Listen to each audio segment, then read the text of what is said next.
welcome. Thank you for coming back to the channel, or if it's your first time here, then a super big welcome. I am Sarah from I Am Simple Natural Life, and I'm all about natural ways to live and finding ways that feel natural and authentic to you. So welcome, and I hope you enjoy it. Today I'm talking about the natural ways that you can boost your energy. So if you sometimes feel a bit sluggish, just a bit tired, lacking in general zing, then these things will help you. And I have not one, I have not two, not even five, I have 10 top tips that will help naturally boost your energy. So let's get started. Number one, water. Okay, and I'm sorry, it's so boring, isn't it, to hear people say, oh, drink more water. But this one's really important for your energy levels, and you need to start here. So I aim for 2 litres of water a day. Some people might like to do a bit more. Some people maybe a bit less. You need to find your level, but for most adults, around 2 litres is a good starting point. And you might be sitting there thinking, oh, Sarah, I drink enough water. I'm drinking water all the time. Just do me a favour and measure it out, okay? I have got my trusty bottle right here. I measure it out because what feels like enough water probably isn't enough water. And so I have a 1 litre bottle and I fill it up twice a day and make sure then I know what water I've had, okay?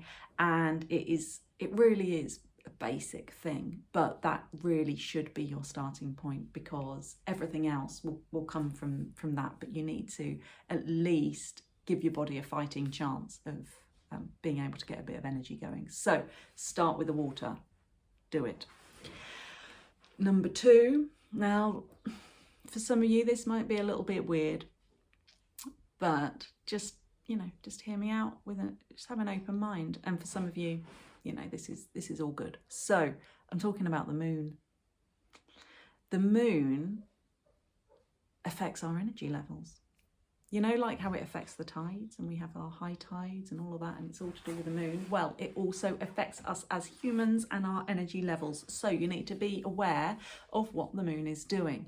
When the moon is a full moon, so like the nice big cheesy moon in the sky, that is when naturally our energy levels are really high, and we're more likely to feel kind of like zingy and goey and woohoo, life is good, I can change the world, that kind of stuff.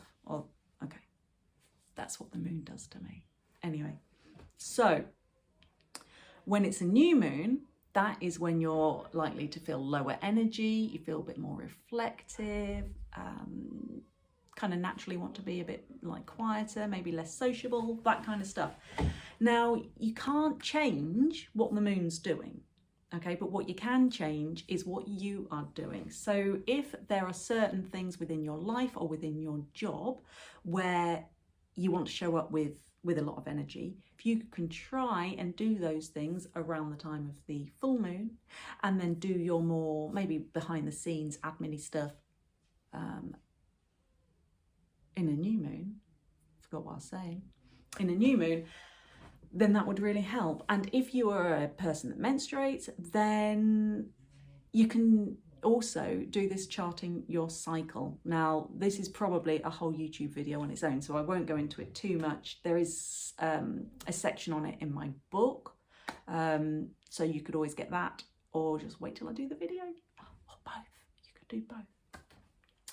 I will do a separate video on it, but basically if you're doing it in terms of your menstrual cycle, which by the way often does match the moon cycle, but anyway, you chart. So your first day of your period would be day 1, and then you chart it through. Now, your times of high energy are likely to be around sort of day 13, 14, which is when you're ovulating.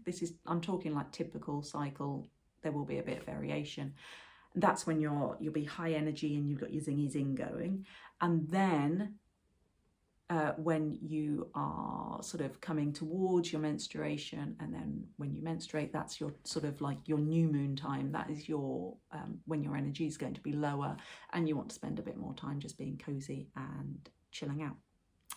So for me, my cycle currently, it moves around a little bit, but at the minute I have a cycle which is in sync with the moon, and I do ovulate around a full moon and bleed around a new moon. So that's nice, and I feel sort of in tune with all the energy that, you know, the high energy and the low energy periods. But anyway, either charting or following the moon cycle is a really good thing just to be aware of and see if you can notice the difference in your energy levels at these different times. Number 3, connect with nature. You know, I'm all about the nature, but this is a really good way to increase your energy levels. And when I say connect with nature, you don't have to go and hug a tree. Actually, have you ever hugged a tree? You should try it. Like, actually, you do feel the energy. But you don't need to do this, okay? You can do things like just go for a walk. You could do like a run, put on some nice spangly leggings, you know, if that's your thing. However you want to get outside, you can do grounding. Do you know about grounding? So it's when you're in bare feet and you spend some time bare feet on the ground outside, and you just stand, and you can just start to feel the energy from the earth, and it will boost your energy levels. Just, you know, stand in the sunshine. Oh, beautiful. Especially, you know, we're coming into spring here. Oh, that sun, when you just feel its energy returning, and it's, oh, beautiful. So whatever it means to you, however, you know, weirdy you want to get, or however mainstream you want to keep it, connecting with nature in whatever way that you want to do will increase your energy levels. Number 4, cold showers. Yeah, when I mean cold, proper cold, like as far down as it will go. That was me turning the shower down. You do this because it stimulates your vagus nerve, and the vagus nerve is a whole other thing that we need to talk about in another video, also in my book actually. But a cold shower will stimulate your body, and it really gets your energy going, and it really does. And I struggled with cold showers for ages because, you know, I knew they were good, and so I'd stand there like this, like, I don't know, like trying really for it not to touch me, and I wouldn't last very long. And I kind of did it for a while and then kind of forgot, you know, how these things go. And then recently I found this breathing video by, you know, Wim Hof, like the famous Iceman, I think they call him. Anyway, you know, he's into all this stuff. Look him up, he's great. But I Googled or search engined if you put in Wim Hof breathing, it comes up with like this video thing, and it's like 10 minutes, and you do, it's like real deep breathing thing and holding your breath and then breathing again, and right, you do that for 10 minutes. So I did that and then went to have my cold shower. It was like magic. I could, like before, I could like do maybe up to 30 seconds on a good day and it wasn't pleasant. This, it was like I was having a party in the cold shower. I could have stayed there all day. I didn't, but you know, I could have done. And it was great. And you know, since then, I don't have to do the breathing exercise, but I can just get in as cold shower straight away. I don't need to have it hot first, straight in, cold. And now every shower, apart from the one where I wash my hair, where I do have it warm and then I turn it down at the end, every other shower during a week, I just have straight cold water. And I don't know what it was in that breathing thing, but it just like magic. So cold showers anyway, really good for your energy. Right, don't want to take up too much of your time. I'm going to whiz through some of these. Number 5, meditate. Now, it kind of seems a bit counterintuitive, doesn't it? Because you meditate and it's like, it chills you out and all of that. But it really boosts your energy levels afterwards. I guess because you feel a bit more in tune with your own body. So you're not fighting against it. And whether you're at a time of a low energy or a high energy, it just kind of sinks, you know? Do you know what I mean? Anyway, try it. It really works. Number six, having to go on to 2 hands now. That's how many top tips we have. Music, dancing, humming. See, they could have been 3 separate things. I've got so many tips. They're in together. So what have I've scribbled something down. Ah, right. Okay, I've put, it stimulates the vagus nerve and it gives you energy. So this is that little vagus nerve thing again. Just, I'll go into it in more detail on a separate one, but just know that stimulating your vagus nerve is a really good thing, and it all goes around your body and it links up like all your organs and stuff. You want to just stimulate it and keep it all zingy. So listening to sort of music that you like for your energy levels, probably not sort of cry sad stuff, but you know, whatever works for you. Dancing, brilliant. You know, especially like if you're in the middle of a bit of work and you're just not getting anywhere, just have a little dance and suddenly everything's all zingy and good again. And humming, singing as well, I suppose. See, that's 4 things within one then. Singing and humming, all really good. Try them. Number 7, eat some better food, natural food. Like try, just, you know, I do like chocolate and I do like crisps. In fact, I love crisps, but I have noticed recently, the less I eat them, when I do have some, I tend to feel really sluggish and a bit rubbish.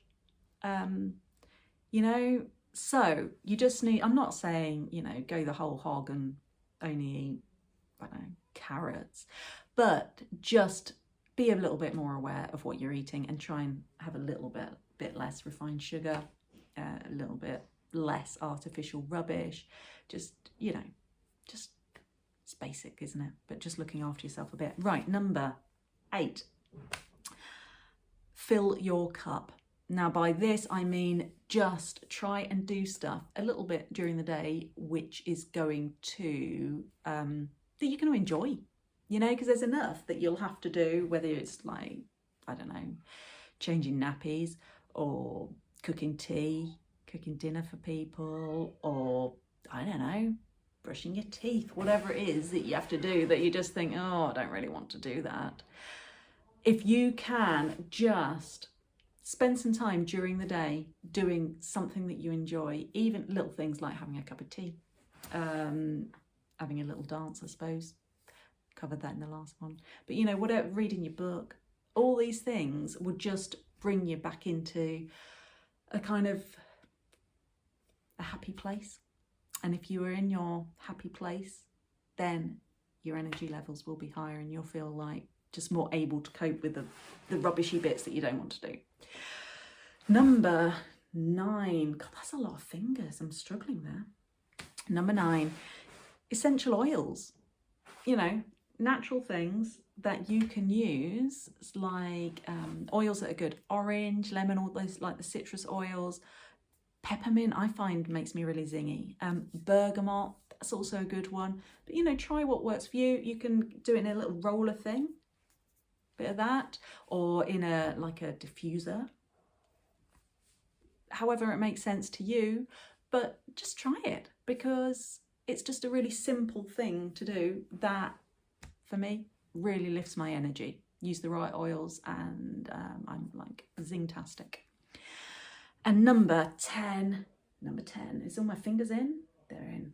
10, breath work. Have you tried breath work? If not, just try it. There's loads of different types of breath work that you can do.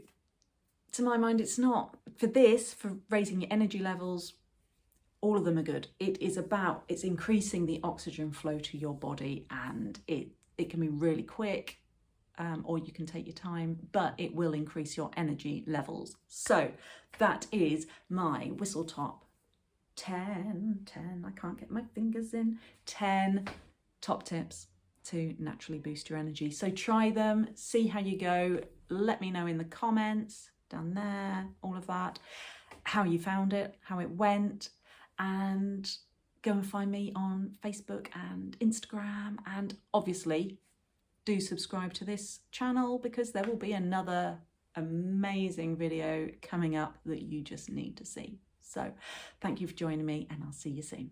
Bye. you.